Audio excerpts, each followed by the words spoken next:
The first thing you notice is the silence. Not the kind that comforts, the kind that warns. It hangs in the air like smoke, thick and watchful, settling over the red earth of Kolwezi just before dawn. Somewhere behind that silence, beneath it, inside it, something breathes, something ancient, something hungry. And the people who walk toward it every morning, they know the mines take more than they give. They always have. 1. The descent begins. By 4:30 a.m., the horizon is only a thin bruise of purple in the east, and thousands of men, women, and children are already on the move. They pour down the steep dirt roads, toward the open pits and narrow tunnel mouths, carrying whatever tools they've managed to salvage: rusted shovels, cracked headlamps, bent metal pans, polished smooth by years of scraping stone. This is Kolwezi, ground zero for the world's cobalt. From smartphone batteries to electric cars, satellites to pacemakers, the future is powered by the metals beneath this soil. But the price of that future is paid here, daily, in sweat and blood. A boy who can't be older than 12 shuffles past with a sack almost as big as he is. His bare feet are gray with dust. When someone asks him how long he's been working, he gives a strange half smile, like he's not sure whether the question is a joke. "Since the day I could walk," he says. And then he keeps walking. No one waits for anyone here. The mines don't pause. They don't forgive. They take, always two. Inside the tunnels, the deeper you go, the more the world changes. Sunlight becomes memory. Air becomes a suggestion. Time becomes irrelevant. The tunnels are barely wide enough for one grown man. Wood beams hold the ceiling, but many are soft, eaten from the inside by humidity. When a beam fails, and they do, it doesn't just collapse, it groans first, a long, low sound that every miner recognizes instantly. A warning, a countdown. But down here, in the dark, warnings don't save everyone. Some miners carry candles instead of lamps, flames that flicker wildly with every shift of air, flames that blow out easily. And when they do, you're left with the one thing every miner fears most: total, absolute, suffocating blackness. Men say the darkness has a sound, a heartbeat, not yours, something else's. A place like this has listened to too many last breaths to be quiet. 3. The unofficial rules of survival in Kolwezi. There are rules, not written, not enforced by any government, but by the miners themselves. Rule 1. If someone stops shouting, you'll look for them. Rule 2. If you hear the earth shifting, you run no matter who's still inside. Rule 3. Never, ever mine alone. But desperation violates everything. Some miners go deeper to escape competition. Some go at night to avoid the armed militias. Some go alone because splitting profits means splitting survival. And every few days, someone doesn't return. In mining towns, the phrase "he vanished" is not poetic. It is literal. One misstep, one crack in the earth, one pocket of toxic gas, and the world swallows a person whole. No body, no burial, just a name added to a growing list. A list no one ever writes down. For the women who wait above ground, the wives, sisters, and mothers gather near the entrances, waiting. Some hold infants. Some hold nothing but silence. A woman named Anifa sits near a pile of broken stone, her eyes fixed on the tunnel mouth. Her husband entered the mine 3 nights ago, during an illegal midnight dig, a high-risk hyper-gamble. He didn't return. She knows what that means. Everyone does. Still, she waits. She says if she leaves, she's admitting defeat. And if she admits defeat, then she must explain to her children why their father isn't coming back. Why the mine didn't just steal one man, but their future. Tears don't fall here. They linger, then dry in the dust before reaching the ground. 5. Children of the dust. By mid-morning, the pit looks like a living organism. Thousands of bodies moving in waves.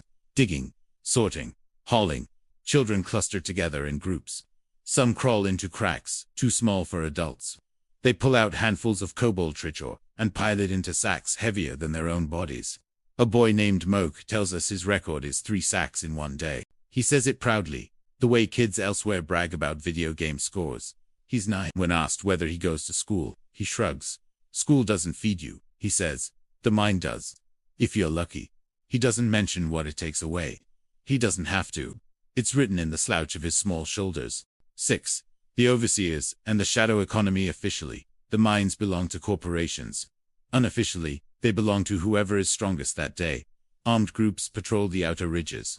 They sell access to the tunnel entrances and demand cuts of every sack of ore. If someone can't pay, The consequences depend on the mood of the man holding the rifle. Some days, they beat you. Some days, they take your ore. Some days, they take you. No one talks about those days. Inside the pit, informal bosses control sections of the mine, protecting workers from violence in exchange for loyalty. Some of them were miners once. Some still go underground from time to time, to remind everyone they're not afraid. Power here is fragile. Fear is currency. Hope is contraband. 7. The collapse. Around 2 p.m., the earth trembles. It's small, just enough to shake dust loose from the ceiling. Enough to make the miners pause. Enough to make every heart inside the pit drop into the stomach. A sound follows. A deep, grinding roar. Everyone knows what it means. A collapse. The shout goes up immediately. Run. But sound moves slower than terror. Miners surge toward the exit, pushing, clawing, scrambling. The tunnel shakes again. Someone drops a lamp, plunging half the passage into darkness. When the ceiling finally gives way, the earth exhales a massive cough of dust. Silence follows. Then coughing. Then screaming. Then more silence. 18 people were inside that tunnel. 7 crawl out. 2 are carried. 9 remained under the earth. Men gather around the sealed shaft, breathless, shaking, waiting, listening for signs of life. Minutes pass. Then an hour. Then stillness. One miner whispers, "The mountain has chosen." It's not philosophy. It's belief. It's survival. The names of the vanished will be murmured through the camp for a few nights, then fade, swallowed by the next collapse, the next danger, the next day. 8. The hidden market near the outskirts of the pit. Traders wait with metal scales. They weigh or haggle, argue, insult, flatter, anything to shave a few cents off the value. The miners hate them. They also depend on them. A man may crawl through a tunnel where one wrong move could kill him instantly, only to earn $2 for a day of labor. But $2 can feed a family, or buy medicine, or be the difference between surviving to return tomorrow or not. Trucks arrive throughout the day, hauling away hundreds of tons of cobalt and copper. No miner knows where the trucks go. Most don't care. Their connection to the global supply chain ends at the scale. The world may rely on them, but they rely on no one. 9. The journalist's warning. Around sunset, a storm gathers thick, gray clouds, like a lid closing over the sky. Lightning flashes in the distance, illuminating the entire mine in stark silhouette. This is when the foreign journalist with us speaks again. He has been here before. He tells us something strange. People think the danger is underground. It's not. It's above ground at night, when the rain comes, he explains. When the rains hit Kolwezi, the soil turns into a red, slippery soup. Tunnels flood within minutes. The walls soften. Sometimes, the ground opens without warning, swallowing entire sections of the pit.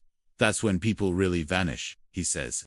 No screams, no collapse. Just gone.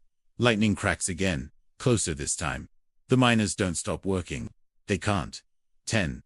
Nightfall, and the fire circles. When darkness finally takes the camp, small fires ignite across the landscape. Miners sit in circles, warming their hands, telling stories.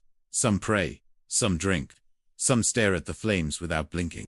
A man named Banza speaks in a low voice, telling a story he says is true, about a friend swallowed by a sinkhole, whose body was never found. Banza says, the mine is alive. He says the earth remembers every life it takes. He says the ground beneath them is full of voices, whispering, waiting, warning. No one laughs. No one tells him it's superstition. Down here, myth and truth are the same thing. Both keep you alive. 11.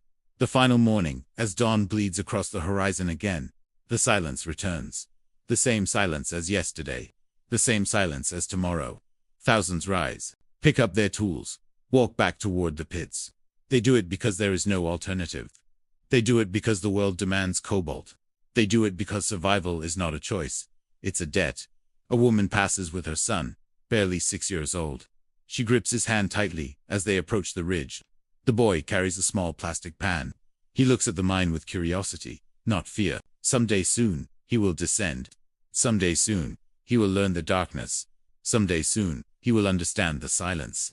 This is Kolwezi, where the future of the world is dug out by the hands least protected, and where the earth keeps every secret buried deep, including the people it takes, and the ones who vanish without a trace.